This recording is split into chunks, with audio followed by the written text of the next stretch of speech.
Hello बच्चों, welcome to the alert classes. इस video में हम यूपी आयुष के हिस्ट्री वैकेंसी राउंड 1 का स्केड्यूल एंड रूल्स के बारे में डिस्कस करेंगे कि कौन कौन से बच्चे पार्टिसिपेट कर सकते हैं, ठीक है, या इसका जो रजिस्ट्रेशन होगा वो सबको करना होगा। ये सारी बातें हम इसमें देखेंगे, ठीक है। तो देखिए, मैं सबसे पहले स्केड्यूल की बता देता हूँ आपको। तो देखिए, हिस्ट्री वैकेंसी राउंड 1, ठीक है, ऑनलाइन जो आपको रजिस्ट्रेशन करना है और डॉक्यूमेंट्स का जो अपलोड करना है वो आपको 11/11, ठीक है, यानी कि 11 नवंबर से 1 बजे से स्टार्ट हो जाएगा और ये 13 नवंबर शाम 6 बजे तक चलेगा, ठीक है, 6 बजे तक ये रहेगा। इसके लिए आपको 3 डेज मिल रहे हैं। तो ये आज एक 1 बजे से स्टार्ट हो जाएगा और ये 13 नवंबर तक शाम 6 बजे तक चलेगा। ओके। अगर हम बात करें धरोहर धनराशि जमा करने की तिथि, तो ये आपकी 11 नवंबर से 14 नवंबर तक है, ठीक है। 1 बजे से 11 नवंबर 1 बजे से लेके 14 नवंबर 3 बजे तक, ठीक है। तो इसके लिए आपको 4 दिन मिल रहे हैं।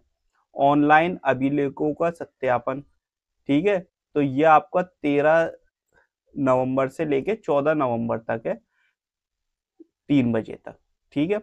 अब जो आपकी मेरिट लिस्ट आएगी तो ये आपकी 14 नवंबर को आएगी 6 बजे तक। चॉइस फिलिंग जो आपको करनी होगी, सीट लॉक कर चॉइस फिलिंग या चॉइस लॉकिंग जो आपको करनी होगी, वो आपको 14 नवंबर से लेकर 16 नवंबर तक का टाइम मिलेगा आपको, 2 बजे तक, ठीक है। अंतिम सीट आवंटन सूचियों का प्रकाशन, तो ये आपका दिनांक, ये डेट 17 नवंबर को होगा शाम 5 बजे तक। फिर जो नोडल सेंटर पर आपको जाना होगा अपने डॉक्यूमेंट्स वेरीफाई कराने के लिए, तो ये आपको 18 नवंबर से लेकर 19 नवंबर तक जाना होगा। तो इस, ठीक है, सुबह 9 बजे से लेकर आपको शाम 5 बजे तक, ठीक है, 2 दिन का टाइम मिलेगा आपको। अब इसमें बात होती है जो आपको फॉर्म मिलेगा डाउनलोड करने के लिए। तो ये जो फॉर्म आपको डाउनलोड करना होता है, तो ये आपको 18 नवंबर से लेकर 20 नवंबर तक का इसमें आपको टाइम मिलेगा, शाम 5 बजे तक। तो ये इसी दौरान आपको एडमिशन लेना होता है। तो इसके लिए आपको 3 दिन मिलेंगे। तो ये है history vacancy round UP Ayush का हिस्ट्री वैकेंसी राउंड 1 की स्केड्यूल, ठीक है। अब इसके रूल से देख लेते हैं। अब जैसे कि इसमें कुछ रूल्स आपको फॉलो करने होंगे, जैसे कि रजिस्ट्रेशन सबको करना होगा, ठीक है। तो देखिए, प्रथम द्वितीय एवं तृतीय चक्र की काउंसलिंग के माध्यम से सीट आवंटन प्राप्त अभ्यर्थी हिस्ट्री वैकेंसी चक्र 1 की काउंसलिंग हेतु मतलब उसमें पार्टिसिपेट नहीं होंगे, ठीक है। अगर जैसे कि प्रथम राउंड 1, राउंड 2, राउंड 3 का जो काउंसलिंग का वो चलता है और उसके माध्यम से अगर आपको कोई सीट अलॉट हुई है, ठीक है, तो आप हिस्ट्री वैकेंसी राउंड में पार्टिसिपेट नहीं कर सकते, या आपने रिजाइन मतलब सीट आपको अलॉट हुई हो, आपने एडमिशन ना लिया हो, तो हिस्ट्री वैकेंसी राउंड में आप पार्टिसिपेट नहीं कर सकते, ठीक है। राजकीय एवं निजी क्षेत्र के आयुष कॉलेजों हेतु हिस्ट्री वैकेंसी चक्र 1 की काउंसलिंग द्वारा प्रोविजनल आवंटित सीट पर अभ्यर्थी को प्रवेश प्राप्त करना अनिवार्य होगा। यानी कि अगर आपको हिस्ट्री वैकेंसी राउंड में सीट अलॉट हो गई तो आपको इसमें एडमिशन लेना इम्पोर्टेंट है।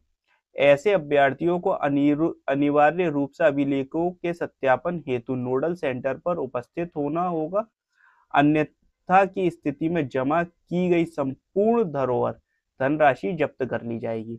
जो आप एक अमाउंट डिपॉजिट करते हो तो वो आपकी सब लॉक हो जाएगी, ठीक है।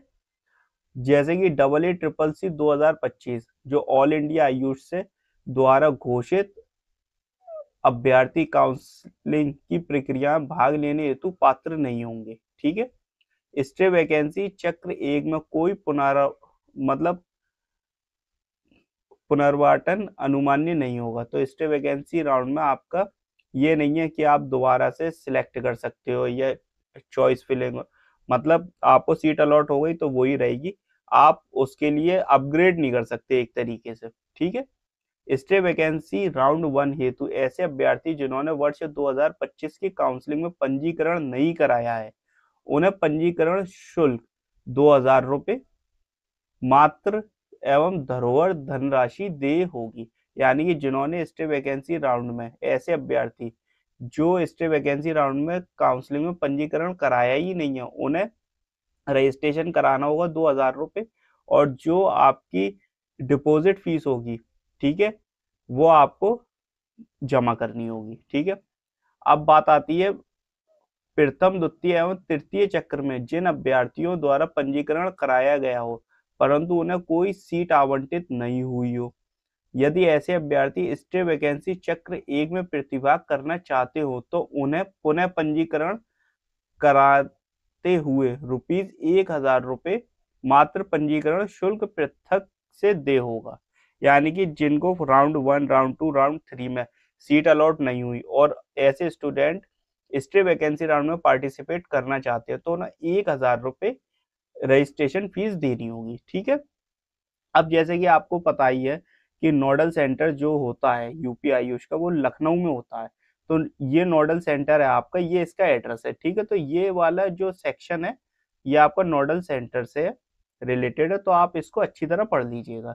तो ये आपका जो नोडल सेंटर बनता है ये लखनऊ में बनता है, राजकीय national homeopathic medical college, Hahnemann चौराहा, विराजखंड 1, गोमती नगर, लखनऊ है। ठीक है, विस्तृत और बाद बाकी जानकारी के लिए आप इस पे जा सकते हैं।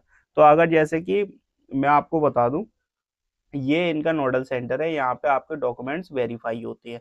तो इस वाले पोर्शन को आप ध्यान से पढ़िएगा। ठीक है, और यहाँ पर आप जाके अपने डॉक्यूमेंट सबमिट करा सकते हैं। अब बात आती है कि जैसे कि अगर हम पार्टिसिपेट करते हैं स्टे वैकेंसी राउंड में, ये आपके ऊपर डिपेंड करता है, क्योंकि देखिए सीटें, अब गवर्नमेंट की सीट तो कहीं एक है कहीं दो है, इस तरीके से सीट्स हैं। ठीक है, ज्यादातर सीट जो है गवर्नमेंट की वो फुल हो चुकी हैं और प्राइवेट की भी लगभग लगभग फुल हो चुकी हैं। तो अगर आपको लगता है कि आपको कहीं सीट मिल सकती है तो आप पार्टिसिपेट कर सकते हैं। ठीक है, और अगर आप इसमें दोबारा पार्टिसिपेट कर, आपने first round, second round, third round तक पार्टिसिपेट किया है और आपको सीट अलॉट नहीं हुई, और उसके बाद भी अगर आप स्टे वैकेंसी राउंड में पार्टिसिपेट करना चाहते हैं तो आपको ₹1,000 रजिस्ट्रेशन फीस देनी होगी। लेकिन अगर आपने तीनों राउंड में पार्टिसिपेट नहीं किया और आप डायरेक्ट स्टे वैकेंसी राउंड में जा रहे हैं तो आपको ₹2,000 रजिस्ट्रेशन फीस देनी होगी, और इसके अलावा जो एक सिक्योरिटी अमाउंट होता है वो आपको सबमिट करना होगा। ठीक है, कि आप प्राइवेट के लिए जा रहे हैं या गवर्नमेंट के लिए जा रहे हैं, तो उस तरीके से आपको देखना होगा। इसके अलावा जिन बच्चों को फर्स्ट, सेकंड या थर्ड राउंड में सीट अलॉट हुई थी और उन्होंने इसमें एडमिशन नहीं लिया और वो स्टे वैकेंसी राउंड में पार्टिसिपेट करना चाहते हैं, तो इन्होंने कहा है कि ऐसे बच्चे पार्टिसिपेट नहीं कर सकते। ठीक है, तो ये आप इसका पूरा ये ब्राउजर पढ़ लीजिएगा और ये इनके जो इम्पोर्टेंट नोट है उसको आप अच्छी तरह पढ़ लीजिएगा, और यूपी आयुष की वेबसाइट पे आपको मिल जाएगा, तो आप वहां से डाउनलोड करके भी पढ़ सकते हैं। ठीक है, और जितने भी इम्पोर्टेंट इसके पॉइंट थे वो मैंने आपको सारे बता दिए हैं, और ये इसका स्केड्यूल है, स्केड्यूल आप एक बार अच्छी तरह पढ़ लीजिएगा। ओके, इसके अलावा अगर आपको कोई क्वेश्चन है या डाउट है तो आप कमेंट कीजिए, वीडियो को लाइक कीजिए, शेयर कीजिए, चैनल को सब्सक्राइब कर लीजिए। इसके अलावा आप हमें टेलीग्राम और व्हाट्सएप पे भी ज्वाइन कर सकते हैं, लिंक आपको डिस्क्रिप्शन में मिल जाएगी। ओके, आई होप स्केड्यूल आपको समझ में आ गया हो पूरा, और आप उसी स्केड्यूल को फॉलो करिएगा। ठीक है, एंड थैंक्स फॉर वॉचिंग।